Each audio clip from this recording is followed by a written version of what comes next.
Quiero darles la bienvenida a este curso de antiagregantes plaquetarios en las enfermedades cardiovasculares. Vamos a referirnos especialmente al uso de los antiagregantes en los síndromes coronarios agudos. Dentro de los antiagregantes para este tipo de patología, una de las drogas más antiguas y más conocidas es la aspirina.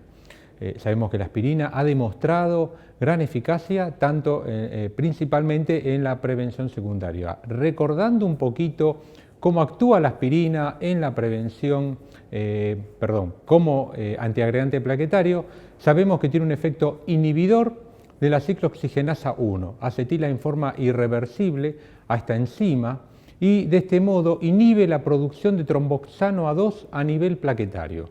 El tromboxano A2 es un potente proagregante plaquetario que es sintetizado en las plaquetas y de este modo la aspirina inhibe la enzima y disminuye la producción de este proagregante. El ácido acetilsalicílico, que se absorbe a nivel gastrointestinal, tiene una vida media de 15 minutos y esta es suficiente para llegar a inhibir a toda la enzima presente en las plaquetas. De este modo disminuye la producción del tromboxano A2. Por otro lado, esta enzima, que se encuentra también presente en el endotelio vascular, favorece la producción de prostaglandina I2, la cual tiene un efecto antiagregante plaquetario. De este modo va a quedar desequilibrada la balanza hacia una disminución de la producción de tromboxano y de este modo disminución de la agregación plaquetaria por efecto de la aspirina.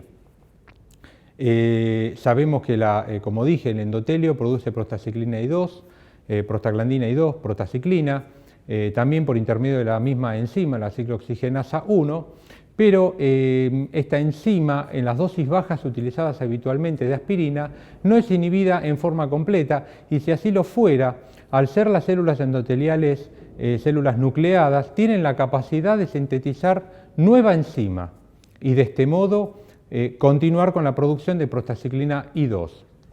Bien, entonces, de este modo es como la aspirina tiene un efecto inhibidor de la agregación plaquetaria. Y sabemos, como había dicho anteriormente, que tienen gran eficacia en la prevención secundaria de los síndromes coronarios agudos, tanto con o sin supradesnivel del ST. Todo paciente que tiene historia de enfermedad coronaria se beneficia con el uso de la aspirina. Ya en los pacientes con infarto con supradesnivel del ST, desde el estudio ISIS-2, donde se había comparado el uso de aspirina y fibrinolíticos, donde la aspirina había demostrado una eficacia similar al fibrinolítico, y se vio que asociar aspirina con fibrinolíticos aumentaba la eficacia, aumentaba el beneficio en este grupo de pacientes. En pacientes con síndromes coronarios agudos sin supradesnivel del ST también hay fuerte evidencia, lo cual lleva a que en estos pacientes deben recibir aspirina. ¿En qué dosis? Bien, se han comparado en algunos trabajos dosis altas hasta 1500 miligramos versus dosis bajas entre 75 y 325 miligramos de aspirina y se vio que no hay diferencia en los beneficios, con lo cual se recomienda actualmente que la dosis utilizada de aspirina sea entre 75 y 325 miligramos. Vamos a hacer una salvedad posteriormente cuando hablemos del ticagrelor, que estos pacientes se ha visto que las dosis altas de aspirina pueden, disminuir la eficacia del ticagrelor, pero eso nos vamos a referir posteriormente. Dijimos entonces que la aspirina en prevención secundaria es eficaz y ha sido demostrado su beneficio. Ahora, ¿qué pasa en la prevención primaria? La evidencia es un poco más reciente, pero se sabe actualmente que el beneficio en prevención primaria se ha observado en pacientes con moderado a alto riesgo de sufrir un evento cardiovascular a 10 años. En los pacientes de bajo riesgo se ha visto que hay beneficio, pero que este es similar, que el beneficio a 10 años es, equivalente al riesgo de que estos pacientes presenten un evento de sangrado gastrointestinal. Recordemos que uno de los efectos adversos más importantes de la aspirina es la lesión de la mucosa gástrica y el sangrado gastrointestinal. Entonces, en pacientes de bajo riesgo, dado que tienen un alto riesgo del riesgo de sangrado gastrointestinal es similar al beneficio alcanzado a nivel cardiovascular, se recomienda no utilizar aspirina. Ahora, en pacientes con moderado o alto riesgo, se ha visto que el beneficio sobre los eventos cardiovasculares es superior al riesgo de sangrado gastrointestinal y sí se recomienda el uso de aspirina. Por ejemplo, además, podemos decir que en los pacientes diabéticos, quienes, digamos, ya por el hecho de ser diabéticos ya son considerados pacientes de mayor riesgo, también se beneficiarían con el uso de aspirina, en dosis bajas, por supuesto, como mencionamos anteriormente. Con respecto a qué tipo de aspirina utilizar, si aspirina con cubierta entérica o sin cubierta entérica, está publicado en algunos sitios que aparentemente la aspirina con cubierta entérica disminuiría la incidencia de lesión de la mucosa gástrica, pero esto no está claramente demostrado, ya que aparentemente esto es un efecto más sistémico de la aspirina que un efecto local sobre la mucosa gástrica, con lo cual sería quizás mejor utilizar aspirina sin cubierta entérica, dado que ésta se absorbe mejor a nivel gastrointestinal. Y por otro lado, siempre recordemos que en los pacientes con un síndrome coronario agudo, cuando le indicamos una primera dosis de aspirina, habitualmente una dosis de 250 miligramos de aspirina, es ideal que la mastique para mejorar la absorción a nivel gastrointestinal.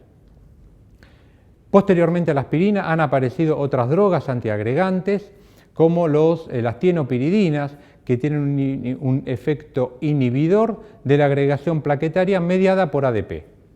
El ADP, que es liberado de los gránulos densos de las plaquetas cuando éstas son activadas, recordemos que las plaquetas circulantes, ante una lesión del endotelio, se expone el subendotelio, hay exposición de colágeno, eso favorece la agregación plaquetaria y por intermedio de la glucoproteína 1B se favorece la unión de las plaquetas al subendotelio por intermedio del factor de von Willebrand. Esto va a llevar a una activación plaquetaria que libera, como dije, los gránulos densos, que son ricos en calcio, en tromboxano A2 y en ADP. El ADP, por intermedio del receptor P2 y 12, va a va a llevar a la activación del receptor glucoproteína 2B3A, que media el paso final en la agregación plaquetaria. Este receptor glucoproteína 2B3A va a favorecer la unión entre plaquetas por intermedio de su unión al fibrinógeno. Bien, entonces, como dije, las tienopiridinas inhiben la agregación plaquetaria mediada por ADP. Dentro de estas drogas, una de las primeras que fueron sintetizadas y comercializadas fue la ticlopidina. La ticlopidina, que ya hoy se encuentra en desuso, tenía un inconveniente, que era una alta incidencia de trombocitopenia, la cual había sido descrita hasta aproximadamente en un 2,4% de los pacientes, lo que llevó a que esta droga quedara en desuso y fuera reemplazada posteriormente por otra droga del mismo grupo, otra tienopiridina, que es el clopidogrel. El clopidogrel tiene comienza a presentar su efecto antiagregante con dosis de carga de 300 miligramos aproximadamente a las 24 o 48 horas de su administración. Esto con dosis de carga de 300 miligramos. La dosis de mantenimiento habitual es de 75 miligramos. Con dosis de 600 miligramos, el clopidogrel presenta un más rápido comienzo de acción antiagregante. El efecto máximo se observa dentro de las 2 o 4 horas. El clopidogrel, como algún dato farmacocinético de relevancia, sabemos que se da por vía oral y debe ser activado, es una prodroga, debe ser activado su metabolito activo para cumplir la acción antiagregante plaquetaria. Hay algunos estudios con clopidogrel, uno de los primeros fue el estudio CURE, que incluyó algo más de 20.000 pacientes. En este estudio, que incluía a pacientes con síndromes coronarios agudos sin supra de nivel del ST, se observó que la administración de clopidogrel en dosis de carga de 300 miligramos y mantenimiento de 75 miligramos versus pacientes que recibían placebo todos los pacientes eran tratados con aspirina, era beneficioso para disminuir la incidencia del punto final primario, que era un punto final primario de combinado de infarto no fatal, muerte cardiovascular y accidente cerebrovascular no fatal. El clopidogrel mostró beneficio a 30 días y en sus estudios posteriores se observó que este beneficio se extendía hasta los 9 y los 12 meses. ¿Cuál es el tiempo de duración entonces de tratamiento con clopidogrel en pacientes con síndromes coronarios agudos? Hasta ahora se ha establecido que por lo menos es de 9 a 12 meses. Ahora, en los pacientes que fueron sometidos a una angioplastía con un stent liberador de drogas, la evidencia muestra que este tratamiento debería continuarse en forma indeterminada. Otro grupo de pacientes en los que se recomienda continuar con el tratamiento más allá está dado en base a los estudios CARISMA y el estudio CAPRI. Estos estudios no evaluaron específicamente el uso de clopidogrel en pacientes con síndrome coronario agudo, sino pacientes con aterosclerosis y por un tiempo más prolongado, hasta 3 años. En estos casos se observó un beneficio en pacientes de alto riesgo, ya sean pacientes con infarto previo, accidente cerebrovascular previo o enfermedad arterial periférica, que hay un beneficio con continuar el tratamiento, con lo cual se recomienda en este grupo continuar el tratamiento más allá de los 12 meses. ¿Cuál es la dosis de carga recomendada de clopidogrel? Hasta ahora dijimos que la dosis habitual es de 300 miligramos. También, dado que sabemos que hay un subgrupo de pacientes, entre un 20 y 25% de los pacientes que no responden adecuadamente al tratamiento antiagregante con clopidogrel, se recomendarían dosis más altas de 600 miligramos. Hay algunos estudios pequeños, como la ARMIDA, donde se evaluaron algo más de 200 pacientes y se evaluó una dosis de carga de 600 miligramos y dosis de mantenimiento de 75 miligramos, que mostró un beneficio sobre la dosis de carga de 300 miligramos, y un estudio mucho mayor, el Current Oasis 7, donde se observó que se evaluó la dosis de carga de 600 miligramos, seguido por 6 días de una dosis de 150 miligramos y luego dosis de mantenimiento de 75 miligramos, versus la dosis de clopidogrel de carga de 300 miligramos y la de mantenimiento de 75, y se vio que esta dosis de carga mayor de 600 miligramos era beneficiosa con respecto a la dosis de carga de 300 miligramos. Entonces, como dijimos, la dosis habitual de clopidogrel, la dosis de carga habitual de clopidogrel es de 300 miligramos en pacientes que van a ser sometidos, pacientes de alto riesgo que van a ser sometidos a una angioplastía primaria. Uno puede considerar una dosis de 600 miligramos, pero la dosis de mantenimiento por 6 días de 150 miligramos hasta ahora no se recomienda, dado que no hay suficiente evidencia al respecto y que aparentemente con dosis mayores de clopidogrel se habrían observado mayores incidencias de sangrado, con lo cual la dosis de mantenimiento debe ser en todos los casos de 75 miligramos día y el tiempo de tratamiento hasta 12 meses y prolongar en pacientes de alto riesgo, con infarto previo, con accidente cerebrovascular previo o con enfermedad arterial periférica. Bien, con respecto a los otros antiagregantes plaquetarios, sabemos, como dijimos, que el clopidogrel en 20 a 25% de los pacientes no ha mostrado eficacia. Debido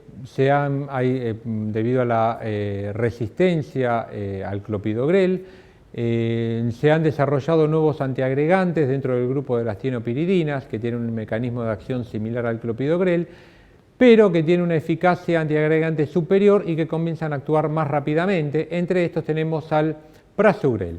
Esta droga, que fue desarrollada posteriormente, fue evaluada en el estudio Triton-TIMI 38. Este estudio evaluó el uso de prasugrel en pacientes con síndromes coronarios agudos, ya sea la mayoría tenían síndrome coronario sin supra-ST, y había un porcentaje importante de pacientes con síndrome coronario agudo con supradesnivel del ST, a quienes se les iba a realizar a todos una angioplastía, a la gran mayoría una angioplastía primaria.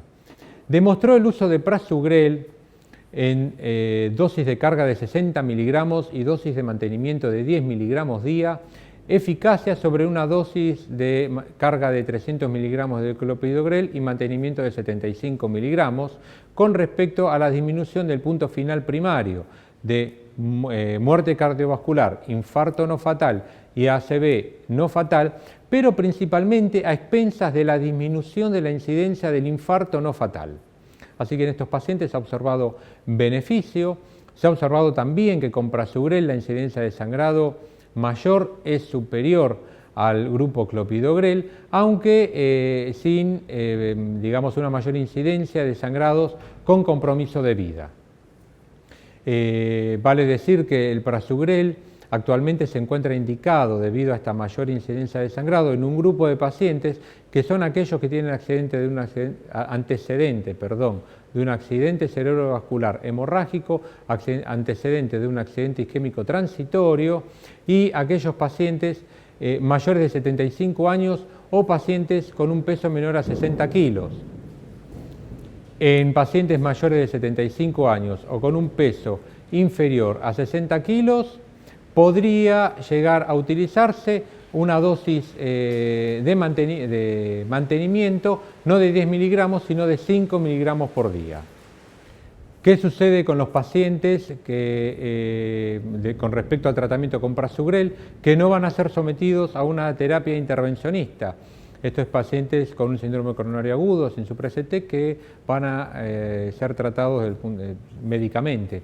El estudio Trilogy, donde evaluó el uso de prasugrel en pacientes con síndrome coronario agudo que no fueron sometidos a una angioplastia, no se observó diferencias significativas, digamos, no se observó beneficio en la disminución del punto final primario, en lo que respecta a la comparación de prasugrel en dosis de carga de 30 miligramos y de mantenimiento de 10 miligramos, contra el uso de dosis de 300 miligramos de clopidogrel y mantenimiento de 75 miligramos. En consecuencia, se recomienda el uso de prasugrel en pacientes con un síndrome coronario agudo, ya sea con o sin supradenivel del ST, que van a ser sometidos a una angioplastía primaria. En pacientes con un tratamiento conservador no se recomienda el uso de prasugrel.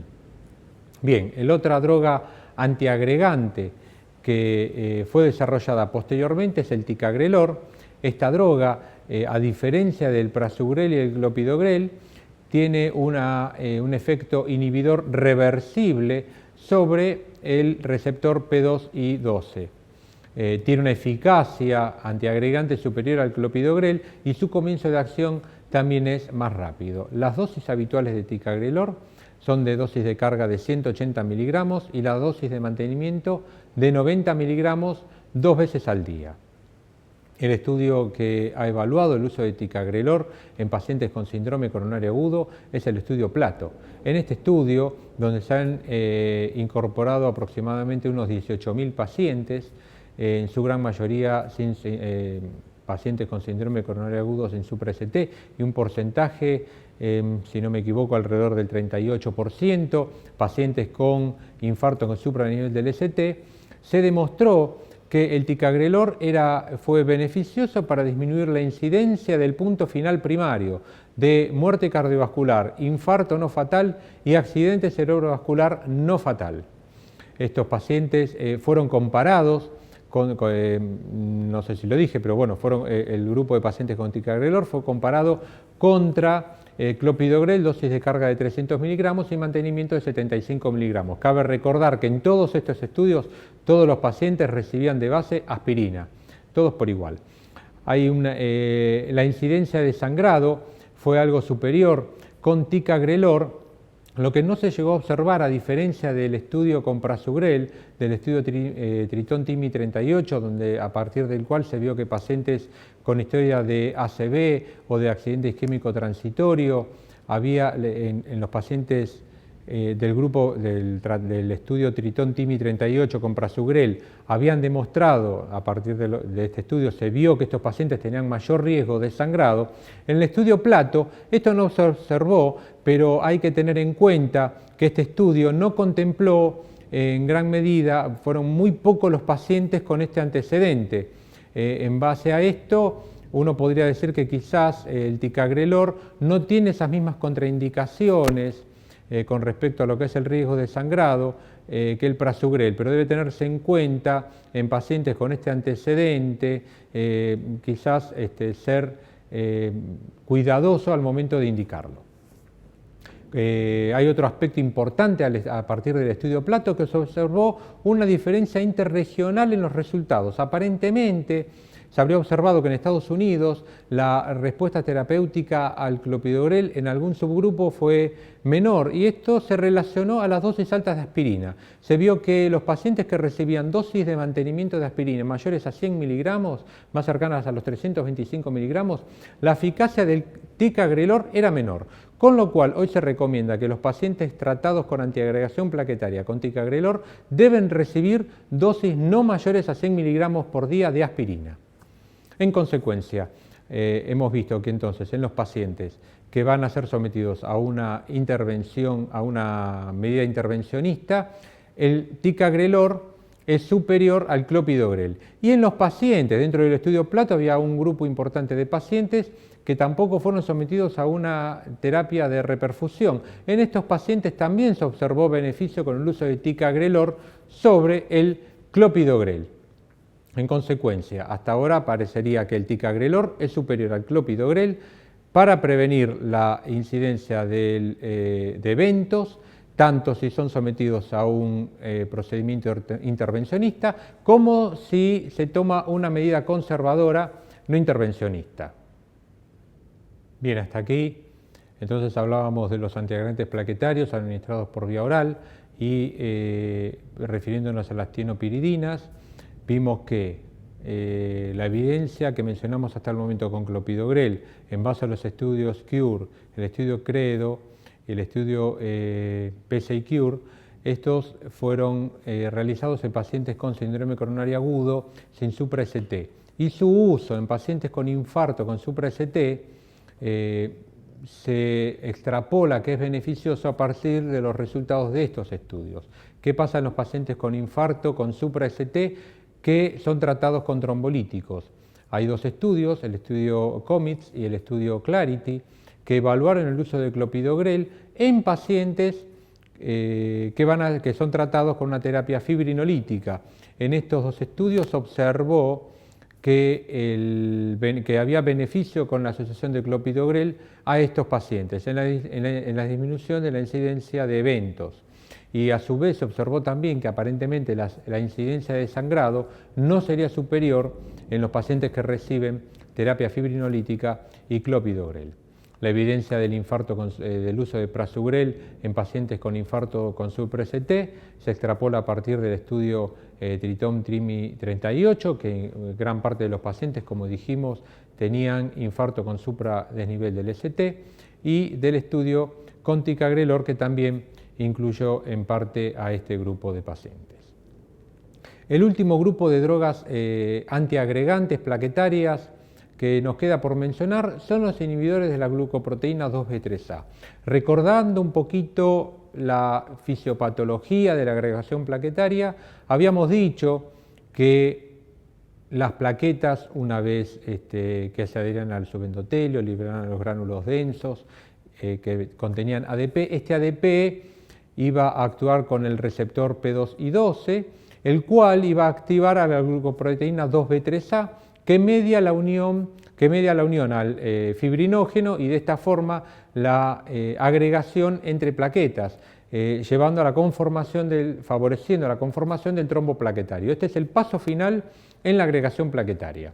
Entonces aquí tenemos un grupo de antiagregantes, como dije, los inhibidores de esta glucoproteína. Son todas drogas que se dan por vía parenteral, por vía intravenosa, dentro de las cuales tenemos tres drogas principalmente: el abciximab, el eptifibatide y el tirofiban. El abciximab es un compuesto monoclonal y a diferencia del eptifibatide y el tirofiban. Hay evidencia con el uso de estas drogas en síndromes coronarios agudos sin supradesnivel del ST y con supradesnivel del ST, pero esta evidencia es principalmente previa al uso de las tienopiridinas que mencionamos hasta el momento. Entonces, muchas de las indicaciones que conocíamos de estas drogas, hoy podríamos decir que quizás se han modificado. En la era previa al uso de antiagregantes del grupo de las tienopiridinas, el uso de los inhibidores de la glucoproteína 2B3A, del abciximab más específicamente, había sido evaluado en pacientes con infarto agudo a quienes se les realizaba una angioplastía primaria y se había demostrado beneficio en este grupo de pacientes del abciximab asociado a heparina. Ahora, ¿qué sucede? En etapas posteriores donde se comenzaron a utilizar las tienopiridinas, más específicamente el clopidogrel, acá hubo dos estudios con resultados contradictorios, ya que en uno se mostró beneficio en el asociar clopidogrel a pacientes que recibieron abciximab y en el otro no. Posteriormente el estudio Horizons, donde se evaluó el uso de bivalirudina en pacientes con infarto agudo y que eran sometidos a una angioplastía primaria, se vio que el beneficio del abciximab en estos pacientes dado en forma intracoronaria aparentemente podría disminuir el tamaño del infarto, pero sin un claro beneficio a este respecto. En pacientes con síndrome coronario agudo sin supranivel del ST, el uso de los antiagregantes del grupo de los inhibidores de la glucoproteína 2B3A, como podría ser el leptifibatide o el tirofiban, se recomienda únicamente en pacientes que se les va a realizar una angioplastía primaria y que presentan troponina positiva. Aquellos pacientes que no tienen troponina positiva o que no se va a realizar una angioplastía primaria, no se recomienda el uso de este grupo de drogas.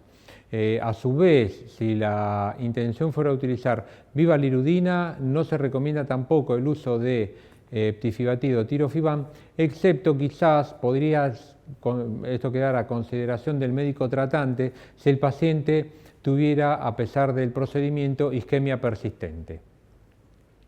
Bien, entonces, para ir terminando, podemos resumir que hasta aquí hemos hablado de la aspirina, hemos comentado su mecanismo de acción y del beneficio ya conocido en prevención secundaria y en qué pacientes utilizarlo como prevención primaria. Queda claro que todo paciente con un síndrome coronario agudo debe recibir dosis de aspirina.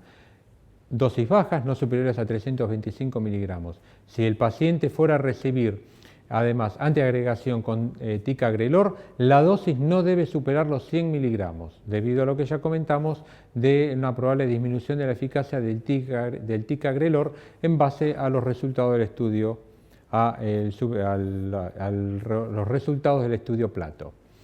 ¿Qué droga elegir? ¿Clopidogrel, prasugrel o ticagrelor en los pacientes con síndromes coronarios agudos? Bien, parecería ser, por lo que hemos visto hasta ahora, por lo que hemos dicho, que el prasugrel y el ticagrelor son superiores al clopidogrel. Las guías europeas del año 2011 recomiendan el uso de ticagrelor y prasugrel sobre el clopidogrel en aquellos pacientes a quienes se les va a realizar una angioplastía primaria. En cambio, las guías americanas del año 2012 recomiendan cualquiera de las tres drogas. Ellos recomiendan usar ticagrelor, prasugrel o clopidogrel. Ya quedaría más a evaluación del médico tratante. Bueno, aquí finalizamos la charla sobre el uso de antiagregantes plaquetarios en los síndromes coronarios agudos. Les recuerdo que ante cualquier duda con respecto a esta charla que he dado en forma general sobre el uso de antiagregantes, podrán hacerla a través de los foros que van a estar disponibles, que están disponibles en el curso. Muchas gracias y hasta un próximo encuentro.